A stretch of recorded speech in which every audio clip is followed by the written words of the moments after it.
My name is Bob. I have two brothers. My youngest brother isn't the sharpest tool in the tool shed. He is short, only 5'3". His red hair thinning, going towards bald by 22. He is quick-tempered, entitled, and has a history of making terrible choices. We come from a family of some means. Yep, we were trust fund babies, so my brother always had access to chunks of cash. However, they were pretty small trust funds. Not nearly enough to support us for life, but there was enough to make life more comfortable.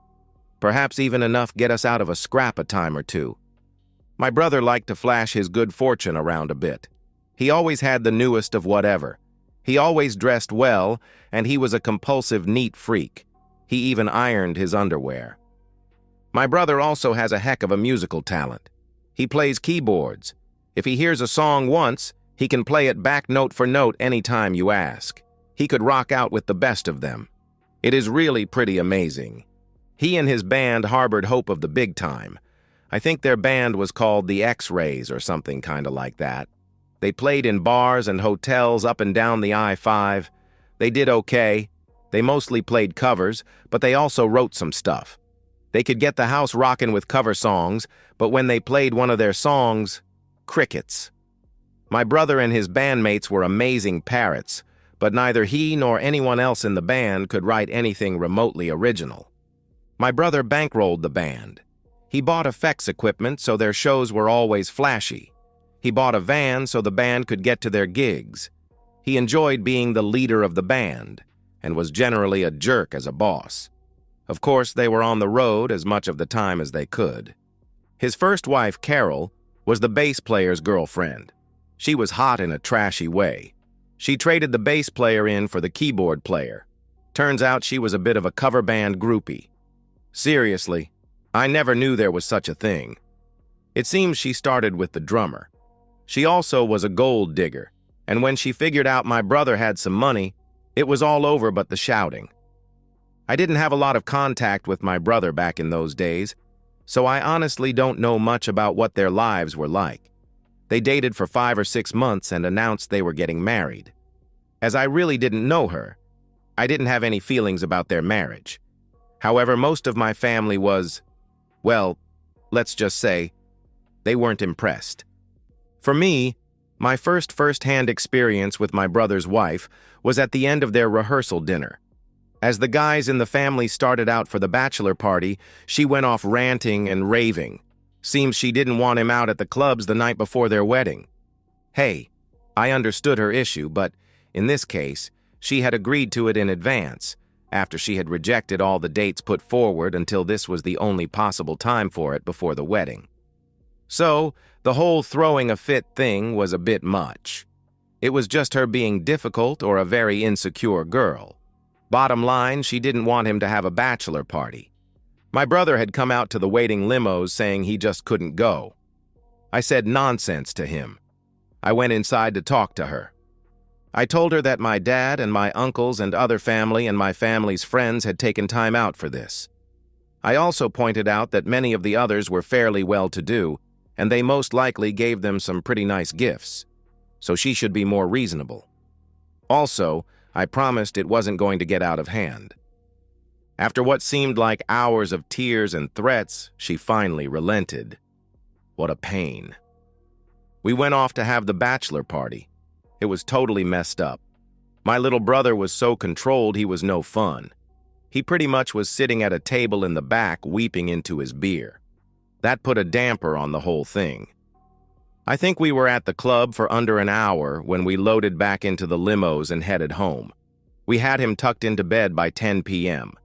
Now, we had the limos all night, and we had been looking forward to this get-together for some time. It isn't very often that the guys in my family get together in mass. I like to say that the only time we get together is when we married them or buried them.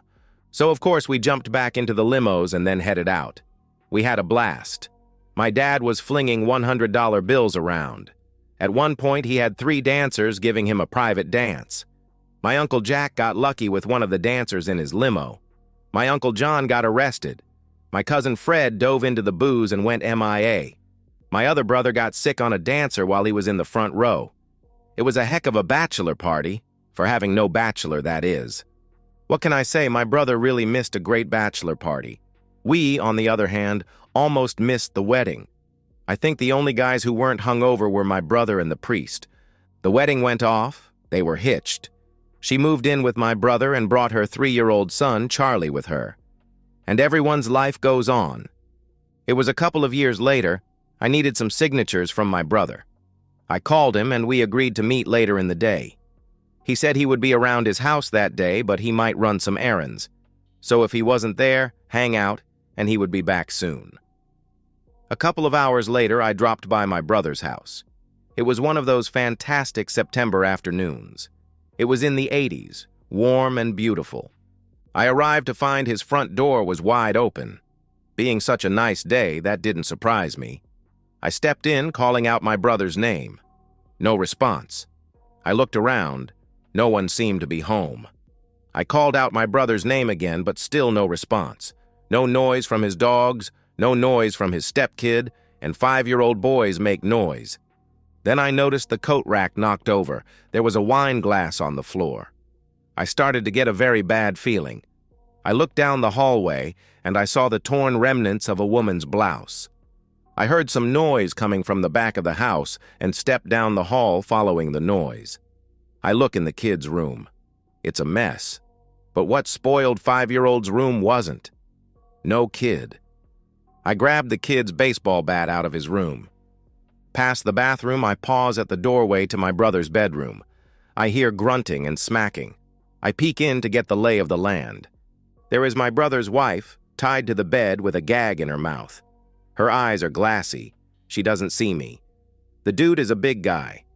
Goodness. Man Mountain's muscles rippled as he was with her. Damn, it looked like he was hurting her. She was making a gurgling noise. I pulled back. Shoot, I thought. I'm ashamed to admit that at that moment I did think about just saying, forget this. She wasn't my favorite person. But damn, I can't just let her get attacked after all. She is my brother's wife. Man, I'm gonna get my rear kicked. Darn, darn, darn. I turned back. Deep breaths. I am gonna have one shot at this, and all I have is this wimpy kid's baseball bat. It's too small to even get a good two-handed swing. I could just see myself breaking the bat on this dude and then having my rear handed to me. The jerk is yelling, "Woman, take it!" Doing his thing hard and fast. I thought, it's now or never. I crept into my brother's bedroom. My goodness, he has quite a physique. Gosh, he's massive. I see him assaulting her. Oh gosh, I'm gonna die. I line up and pull my arm way back and up. As the kid's baseball bat swings down, it's a near-perfect hit, right on his sensitive area. The bat shattered on impact, leaving me holding about a 7-inch remnant. The guy flew up in the air. He never screamed, but I did hear all the air blow out of his lungs. He landed half on the bed and the floor. He was in a kneeling position with his chest on the bed, then he drooped onto the floor with a thud. I was worried I had killed him. Then I noticed his body spasming and realized he was alive. I let out a sigh. I didn't want to be a murderer. I whipped out my phone and called 911. 911, how can we help? I'm at my brother's house. His wife was being attacked. I need police and medical help. Oh gosh! I dropped the phone. I couldn't believe it when the Man Mountain started to come back to life. I backed away from him. I could see the side of his face. It was surreal seeing his bulging eye move from cloudy to clear and turn towards me. Oh crud, I'm gonna die, I thought. I looked around for something to defend myself with. Then I realized I was still holding what was left of the bat. Christ, he was going to get up. He was on his hands and knees. He groaned and started to take deep breaths. There was murder in his eyes. He started towards me. I actually screamed like a little girl. I guess it was just my reaction to the fear of my death. Then I kicked him in his groin with everything I had. He went down like a sack of flour. I started to try and loosen the silk tie from her right arm. She was coming around. Her eyes weren't so glassy. I had to get us out of there before the jerk could get up again. How he got up the first time was beyond me. I was sure I ruined his parts with the baseball bat. I couldn't believe that hadn't taken him down. At that point, I wasn't even certain the jerk was human. I looked down at my sister-in-law. She looked upset. Her eyes weren't glassy. They were wide open and stared at me angrily. She was making a lot of noise, but I couldn't understand what she was saying because of the ball gag. She was struggling so hard against the ties that were restraining her that it made untying her impossible. Her face is a mask of anger. She is screaming, and spit is drooling out of her mouth. She is tossing her body back and forth like she is possessed by a demon. I figured she was upset at being attacked. I heard the cops come in the front of the house. "Back here!" I yelled at them. The cops crowded into the room. The jerk was starting to come around. "Oh, God," was what he said. And then there was moaning and babbling and crying and gurgling. There was a lot of yelling and gun waving. I got cuffed and let out as the EMTs headed in. They put me in the back of a squad car. One cop asked me what happened. I told him about finding the front door open, the wine glass, the coat rack, and the ripped-up blouse, and then me finding my sister-in-law getting attacked. At about that point, they rolled the jerk out and into an ambulance. It must have been about 15 minutes when the EMTs walked my brother's wife out in a blanket. She looked at me with hate blazing out of her eyes. Scary. Really, really scary. Shoot, the jerk must have really done a number on her. Sad. I must have been in the car 30 minutes or so when one of the cops came by. He had a smirk on his face. "We got to take you down to the station," the cop said as he hopped in the car. The cops found it pretty funny. I guess the little slugger bat damaged the jerk pretty effectively. What was left of his parts was mush. His anatomy was ruptured in 123 separate places. Basically, I shattered him. From the perspective of Mick. Mick as a child was scrawny, but his anatomy was always just a bit too big. In grade school, after PE class, the boys would shower together and laugh at Mick's extra-sized anatomy. It seemed to be bigger than his thigh. Boys at age 6 and 7 were not clued into what a large physique would mean after puberty. The teasing and bullying rained down on Mick for years. Children can be so cruel. Mick found peace at a local gym. He liked to lift weights. It was just Mick and the weights. Day after day, Mick lifted weights. By the time he was 15, his body was rock hard. His last growth spurt brought him up to 6 foot 5 inches, and now his anatomy looked just right on him. But the teasing never left the little scrawny boy that lived inside Mick. At 25, Mick was a god. Women fell all over themselves when he was around. He especially liked to take married women. Somewhere in his twisted subconscious, each wife he was with was revenge on all the boys who had tormented Mick in his youth. The married women around town whispered about Mick and his impressive anatomy. Those facts spread like wildfire among the women in town. Yes, for Mick, life was good. One day he was with a random wife in the afternoon when, during a pause in the action, he saw the next-door neighbor lady interested as she marched over from next door. Her name was Carol. Carol had been in her backyard when she heard her next-door neighbor, Maybelle, yelling and enjoying herself on Mick. Carol could see into the master bedroom through the sliding glass door that opened to the backyard. Carol was flush with excitement. She was going to get herself some of that experience. She headed to the sliders. Mick left Maybelle, who cried, "Come back!" and opened the door for Carol. Up close, Carol was even more impressed. Here was 6 feet 5 inches, 225 pounds, of rippling muscles attached to an impressive physique, the likes Carol had only dreamt of being with. In her many days and nights of being under different men, Carol had never seen a better, more beautiful example of the perfect physique being attached to the most amazing man. "Hi, I want you to be with me," said Carol. Looking up into his blue eyes, she added, "Right now." Her legs were weak, but she was excited. Mick wasn't surprised. This type of situation happened to him all the time. While Carol was pretty, she wasn't stellar. Her chest was a bit small, and she just seemed trashy. "Look, lady, no offense, but unless you got something pretty special, I'm busy with this woman. Maybe some other time." He closed the slider. turned around to Maybelle and started with her, hard, brutally hard. Carol, accustomed to having her way, was shocked. No man ever told her no. It just wasn't allowed. But in this case, he had the physique she had to have. Carol lost it. She was screaming and hammering the glass door with her fists, yelling, "You gotta be with me! Everyone wants to be with me!" Mick continued with Maybelle, who by this point was incoherent and approaching the greatest experience of her life. Mick finally got fed up with the banging and screaming coming from Carol. Frankly, it was irritating him. He left Maybelle, who was now whimpering, and headed over to the sliding door. "Look, miss, you have nothing I want. Go home to your husband." "I need you, please, please be with me," Carol pleaded.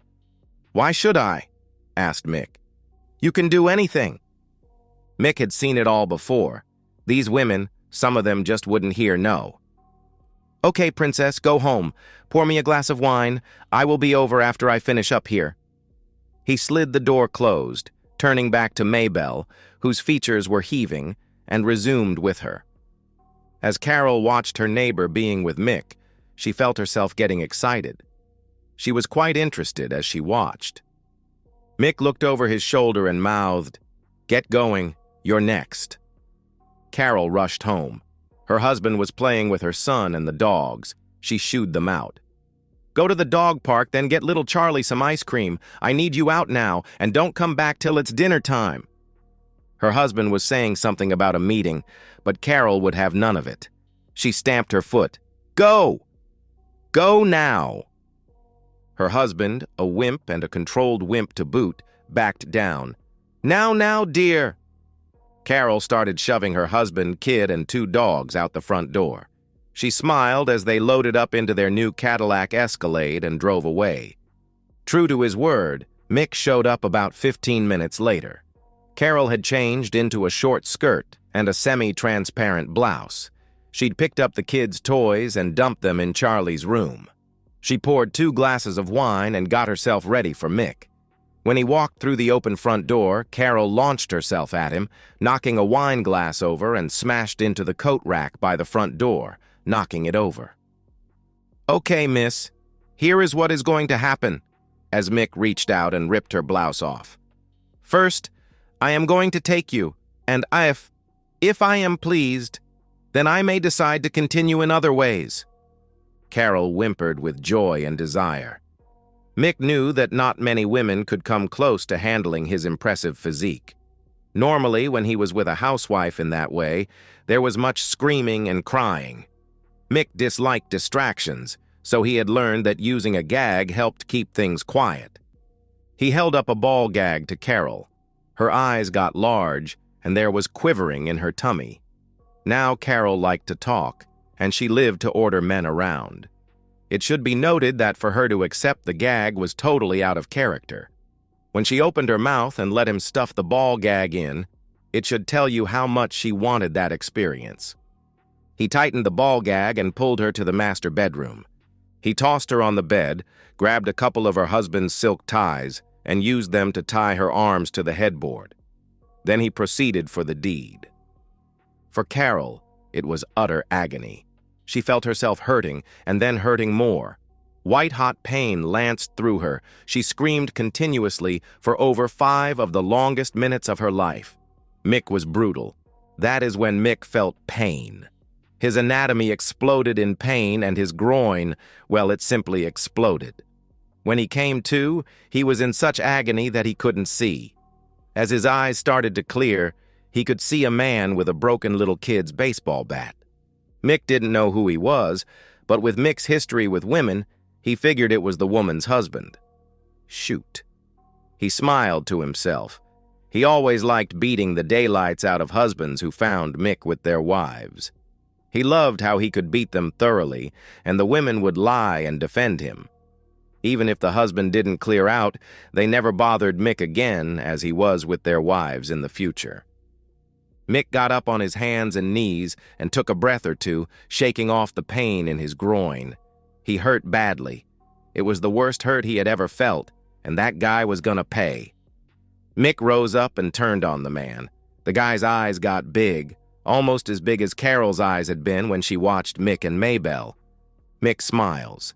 He could see this wimp was terrified, as well as he should be.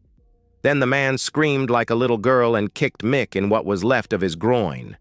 The lights went out in Mick's eyes as he collapsed in a heap on the bedroom floor. Mick came to the hospital. He was cuffed to the bed. There was a cop in the room who alerted the nurses that Mick was conscious. Soon, several nurses were flooding into Mick's room. They fluffed his pillows, trying to make Mick as comfortable as possible. All the female nurses seemed very sad. A bit later, the doctor came in to talk to Mick. Mick and the hovering nurses learned about the damage that he had suffered. Apparently, there were 123 massive ruptures in his anatomy, which just couldn't be repaired. The damage was so severe that the doctor said he would never function again. Adding insult to injury, Mick's private parts had been utterly crushed to pulp. Apparently, the baseball bat had done enough damage to his groin that when the kick landed, they had been totally scrambled. There was no hope for him, and the doctor explained that parts had been removed. All in all, Mick was lucky to be alive. At best, he would work well enough so Mick could take a bathroom break. However, he would need to take care when relieving himself, as it would spray in several directions as several ruptures were now open channels for Mick. As the nurses heard the bad news about Mick, they whispered to each other in horror. Word spread through the female population about his demise. The women who had been with him wept for what had been. For the women who hadn't, they sobbed for what would never be. The men around town were smiling. Switching back to my perspective. Eventually, the facts came out. Carol was just another unfaithful housewife that Mick had scored with. She was severely injured and would be wearing adult diapers for the rest of her life. Mick, well, he was broken. He quit weightlifting and all his muscles turned to fat. These days, he tips the scales at about 450 pounds, all lard. His anatomy had been rendered useless. One could always tell when Mick used the bathroom. Even though he wrapped a towel around himself, it was never good enough and there would be a mess on the walls, floor, ceiling, and Mick. As for me, I hired some damned expensive lawyers. Our defense was that I was defending my sister-in-law from an attack. How was I to know that it was consensual? My lawyers pointed out to the DA that they would work to get an all-male married jury. The DA was convinced that a jury trial would be a loser. He also was aware of Mick. Apparently, Mick had been with his wife, too. He refused to press charges. Mick did sue me. The jury was 9 men, all married and 2 women, both lesbians. They found me guilty in the civil trial, but only awarded Mick $1 for damages.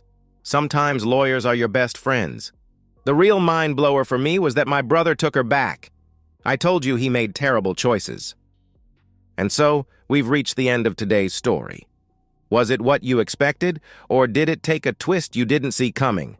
I'm curious to hear your thoughts. Share them in the comments below, and let's get a conversation going. If this story kept you hooked, make sure to hit that like button. And if you're new here or just haven't subscribed yet, now's the perfect time to join our community. I bring you fresh, captivating stories every day, so click that subscribe button and turn on notifications so you never miss out. Thanks for watching, and I'll see you in the next one.